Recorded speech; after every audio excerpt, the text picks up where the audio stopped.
yaro kai sa ta samu alhamdulillah yaro anan angon kake kai nan layi amma dai ba nan gidan ka gidan yaron kudi kai kudi ne so kudi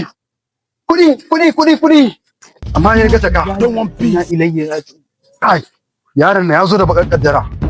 ni da nake son kudi kawai sai in ga oke yara kake maidawa kudi ku ne barayin yaran nan kenan me kake nufi gashi ka mai da mutum jaka kai haka raina mun wayo yanzu ma ihu mutane ba sai kai ga haka me kake so yanzu ni ma dama ina so ne in ji business din nan zamu yi kai je ka maida mun kani na tona ka tona mu asiri dan Allah ka tona mu asiri kai hakuri dan Allah ka rufa mu asiri do Allah jira ni anan haka je ko ni ma aiki za ka mu to shike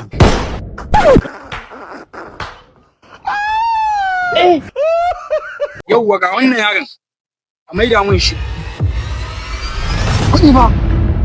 ba aikin ka bace nan in kuma ba haka ba zan tona a ba su ɗan kai haka to mai gashi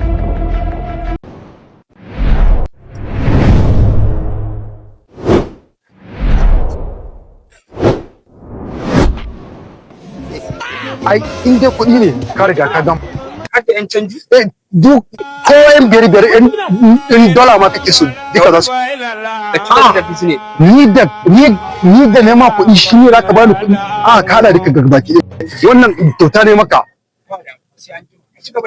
da Allah ka tona mu asiri fa kada ka tona mu asiri to shikenan ba wani abu nagode ka tona mu asiri fa